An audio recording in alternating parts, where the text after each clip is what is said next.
Assalamualaikum warahmatullahi wabarakatuh. Di video ini, kami akan membahas mengenai pertumbuhan dan perkembangan hewan dan tumbuhan. Selamat menyaksikan. Apa itu pertumbuhan dan perkembangan? Yuk kita cari tahu. Pertumbuhan adalah bertambahnya ukuran dan jumlah sel serta jaringan interseluler. Berarti bertambahnya ukuran fisik dan struktur tubuh sebagian atau keseluruhan, sehingga dapat diukur dengan satuan panjang dan berat. Pertambahan ukuran tersebut dapat berupa volume, massa, dan juga tinggi. Selanjutnya perkembangan. Perkembangan adalah perubahan-perubahan yang dialami oleh individu atau organisme menuju tingkat kedewasaannya atau kematangannya yang berlangsung secara sistematis, progresif, dan berkesinambungan menyangkut fisik maupun psikis. Setelah kita mengetahui apa itu pertumbuhan dan perkembangan, yuk ketahui perbedaan pertumbuhan dan perkembangan. Yang pertama, pertumbuhan itu bersifat kuantitatif, sedangkan perkembangan bersifat kualitatif. Yang kedua, pertumbuhan dapat terlihat secara fisik, sedangkan perkembangan dapat terlihat dari sifat maupun kemampuan. Yang ketiga, pertumbuhan memiliki batasan usia, sedangkan perkembangan tidak memiliki batasan usia. Yang terakhir, pertumbuhan bersifat irreversibel dan perkembangan bersifat reversibel. Selanjutnya, pertumbuhan dan perkembangan pada tumbuhan. Yang pertama, perkecambahan. Perkecambahan adalah awal dari pertumbuhan benih. Fase perkecambahan adalah tahap awal perkembangan tumbuhan berbiji di mana embrio dalam biji yang sebelumnya dorman mengalami perubahan fisiologis sehingga embrio berkembang menjadi kecambah. Fase-fase perkecambahan ada 4. Yang pertama, penyerapan air inhibisi. Yang kedua, respirasi. Yang ketiga, mobilisasi cadangan. Yang keempat, pertumbuhan kecambahan. Tipe-tipe perkecambahan ada 2. Yang pertama, hipogeal, kotiledon tetap di bawah tanah. Contohnya jagung dan kelapa. Yang kedua, epigeal, kotiledon keluar dari tanah. Contohnya kacang merah. Yang kedua, pertumbuhan. A. Pertumbuhan primer. Pertumbuhan yang menyebabkan pemanjangan akar dan batang yang terjadi karena pertumbuhan meristem primer yang terdapat pada ujung akar dan ujung batang. B. Pertumbuhan sekunder. Pertumbuhan sekunder menyebabkan bertambah besarnya diameter batang yang terjadi akibat aktivitas sel-sel meristem di antara silam dan floem. Yang ketiga, fase reproduktif. Fase reproduktif pada tumbuhan adalah fase pembentukan organ reproduksi meliputi benang sari yaitu alat kelamin jantan dan putik sari alat kelamin betina serta berlangsungnya proses reproduksi untuk menghasilkan biji. Di bawah ini merupakan tabel berlangsungnya proses reproduksi. Faktor internal. Faktor internal berasal dari dalam tubuh tumbuhan. Yang pertama ada gen. Gen adalah faktor pembawa sifat menurun yang terdapat di dalam sel makhluk hidup.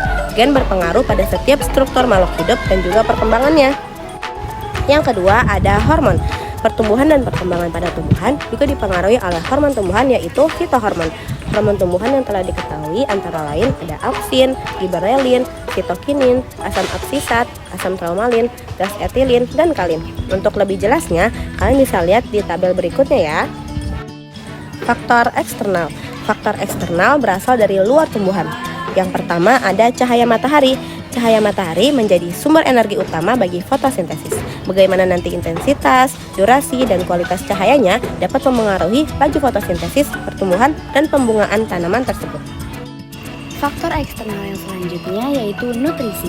Nutrisi merupakan bahan baku dan sumber energi dalam proses metabolisme tubuh. Kualitas dan kuantitas nutrisi sendiri dapat mempengaruhi pertumbuhan dan perkembangan tanaman. Nutrisi terbagi menjadi 2 jenis. Yang pertama, mikronutrisi atau nutrisi yang diperlukan dalam jumlah sedikit. Kebalikannya mikronutrisi yaitu makronutrisi atau nutrisi yang diperlukan dalam jumlah yang banyak. Faktor selanjutnya yaitu air kelembaban. Air berperan sebagai media reaksi kimia dalam tubuh. Air juga membantu dalam penyerapan nutrisi serta menjaga suhu tanaman. Sedangkan kelembaban mempengaruhi laju penyerapan dan penguapan air. Kelembaban juga membantu tanaman dalam mempertahankan stabilitas bentuk sel. Stabilitas bentuk sel merupakan kemampuan sel untuk mempertahankan bentuknya meski terkena pengaruh dari luar. Faktor eksternal yang terakhir yaitu suhu. Seperti yang kita ketahui, suhu juga dapat mempengaruhi proses dalam pertumbuhan dan perkembangan pada tanaman, seperti penyerapan air, fotosintesis, penguapan, dan pernapasan. Selanjutnya, pertumbuhan dan perkembangan pada hewan. Pertumbuhan dan perkembangan pada hewan terjadi pada seluruh bagian tubuhnya, diawali dari proses fertilisasi, yaitu proses terjadinya pembuahan sel telur dengan sel sperma. Pertumbuhan dan perkembangan pada hewan dibagi menjadi dua fase utama, yaitu fase embrionik dan fase pasca embrionik. Fase embrionik. Fase embrionik merupakan fase yang dimulai dari terbentuknya zigot sampai berkembang menjadi embrio. Nah, pada tahap ini, zigot yang terbentuk dari proses fertilisasi antara sperma dan sel telur mengalami pertambahan jumlah sel akibat pembelahan secara mitosis. Jadi, zigot akan melakukan pembelahan sel, lalu membentuk organ-organ hingga menjadi individu yang utuh. Nah, ada berapa sih tahapan-tahapan yang dilalui oleh zigot? Yang pertama, ada tahap morula. Pada tahap ini, zigot akan mengalami pembelahan mitosis berulang kali menjadi 2, 4, 8, sampai 64 sel. Sel-sel yang terbentuk ini dinamakan blastomer. Saat berjumlah 64, blastomer tadi berkumpul dan membentuk bola sel yang tidak berongga seperti buah arbe dan dinamakan morula. Kedua, ada tahap blastula. Selanjutnya, sel-sel morula terus membelah diri dan akhirnya membentuk suatu bola sel berongga yang berisi cairan, dan kita kenal sebagai tahap blastula. Nah, rongga pada bagian tengah blastula dinamakan blastosol, sedangkan tahap pembentukan blastula disebut blastulasi. Selanjutnya ada tahap gastrula. Tahap gastrula ini bentuk kelanjutan dari blastula ya. Pada tahap ini ditandai dengan pelekukan tubuh yang semakin nyata, lalu timbul lapisan dinding tubuh embrio serta rongga tubuh atau yang bisa kita sebut gastrosol. Nah, proses ini kita sebut gastrulasi. Lubang tempat pelekukan itu kelak akan berkembang menjadi anus yang disebut blastopod. Pada tahap ini, embrio telah terbentuk dan menghasilkan 3 lapisan embrionik, yaitu ektoderm, mesoderm, dan endoderm. Terakhir, ada tahap organogenesis. Tahap organogenesis merupakan proses pembentukan berbagai organ tubuh yang berkembang dari 3 lapisan gastrula. Yang pertama ada lapisan ektoderm. Lapisan ektoderm merupakan lapisan terluar. Lapisan ini berkembang menjadi rambut, kulit, sistem saraf, dan indera. Yang kedua ada lapisan mesoderm. Lapisan mesoderm berada pada lapisan tengah yang berkembang menjadi otot, rangka, alat reproduksi, alat peredaran darah, dan alat ekskresi. Yang terakhir ada lapisan endoderm. Nah, lapisan ini adalah lapisan terdalam. Lapisan ini berkembang menjadi alat pencernaan dan alat pernapasan. Salah satu contoh fase pasca embrionik adalah metamorfosis. Metamorfosis yaitu proses perubahan bentuk secara bertahap dari larva hingga menjadi dewasa. Metamorfosis terbagi menjadi 2. Yang pertama, metamorfosis sempurna dan metamorfosis tidak sempurna.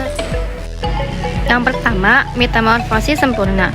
Metamorfosis sempurna adalah proses perkembangan biologis pada hewan yang melibatkan perubahan bentuk tubuh secara signifikan melalui 4 tahap: telur, larva, pupa atau kepompong, dan dewasa. Setiap tahap memiliki bentuk fisik yang berbeda, menunjukkan perubahan bentuk tubuh yang jelas.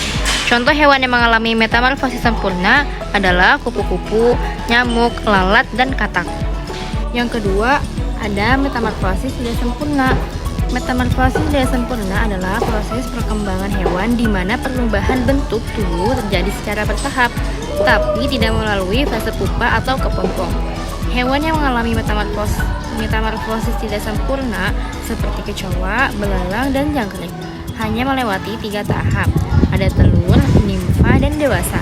Nimfa memiliki bentuk yang mirip dengan serangga dewasa, tapi lebih kecil dan belum memiliki sayap yang sempurna. Sekian dari kami, semoga dapat dipahami. Terima kasih. Dadah. Waalaikumsalam warahmatullahi wabarakatuh.